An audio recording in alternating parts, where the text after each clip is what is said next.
BJP government ಇಲ್ಲಿವರೆಗೂ ಗೋವಾಗೆ ಎದುರುಕೊಂಡು ನಮಗೆ permission ಕೊಡ್ತಾ ಇಲ್ಲ. ನಾನು ಜೋಶಿ ಅವ್ರ ಹತ್ರ 3-4 ಸತಿ ಭೇಟಿ ಮಾಡಿದ್ದೀನಿ. ಅವ್ರ ಮಿನಿಸ್ಟ್ರು ನನಗೂ ಭೇಟಿ ಮಾಡೋರು ಅಂತ ಹೇಳ್ತಾರೆ. ಏನು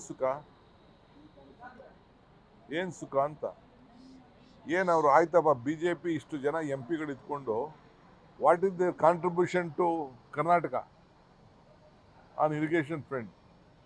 ಇಲ್ಲ, ಕೃಷ್ಣಾ ವಾಟರ್ದು ಇಲ್ಲ, ಮಾದಾಯಿದು ಇಲ್ಲ. ಈಗ ನಾವು ಬೇಕಾದಷ್ಟು ತಂದಿದ್ದೀವಿ. ಸುಪ್ರೀಂ ಕೋರ್ಟ್ ಅವರು ಪಾಪ ಜಜ್ಮೆಂಟ್ ಕೊಟ್ಟಿದ್ದಾರೆ, ನೀವೇ ಇದು CWC ತೀರ್ಮಾನ ಮಾಡ್ಕೊಳ್ಳಿ ಅಂತ ಅಂದ್ಬಿಟ್ಟು. ನಾವಲ್ಲಿ ಈಗಾಗಲೇ ಆಫೀಸ್ ಓಪನ್ ಮಾಡಿಸಿದ್ದೀನಿ. ಈಗ ಅಲ್ಲೂ ಕೂಡ ಈಗ ಹೊಸ DPR ಪ್ರೆಸೆಂಟ್ ಮಾಡ್ತಾ ಇದ್ದೀವಿ. ಕೊಡಿಸ್ಲಿ. ಈಗ ಎಲ್ಲರೂ ಅಡ್ವಾಂಟೇಜ್ ತೊಗೊಳಕ್ಕೆ ಹೋಗ್ತಾರೆ. ನಿಮ್ಮ ಕಾಂಟ್ರಿಬ್ಯೂಷನ್ ಏನು ಹೇಳಿ? ದುಡ್ಡು ಕೊಡಿಸಿದ್ದೀರಾ? ಮಾತಾಡೋದ ಪ್ರಕಾರ ಮಾಡಿದ್ದೀರಾ? ಈಗ ನಾವು ಎಷ್ಟು ರಿಸ್ಕ್ ತೊಗೊಂಡು ಅವ್ರಿಗೆಲ್ಲ ದುಡ್ಡು 25, 35, 40 ಲಕ್ಷ ಕೊಡಬೇಕು ಅಂತ ತೀರ್ಮಾನ ಮಾಡೋದು. ಮೊನ್ನೆ ಕೇಸೆಲ್ಲ ವಾಪಸ್ಸು ಬಂದು ಅದನ್ನು ಇದರ ಮುಖಾಂತರ ಲೋಕಾದಾಲತ್ ಮುಖಾಂತರ ಮಾಡಬೇಕು ಅಂತ ಈಗಾಗಲೇ ಹೈಕೋರ್ಟ್ಗಳಲ್ಲಿ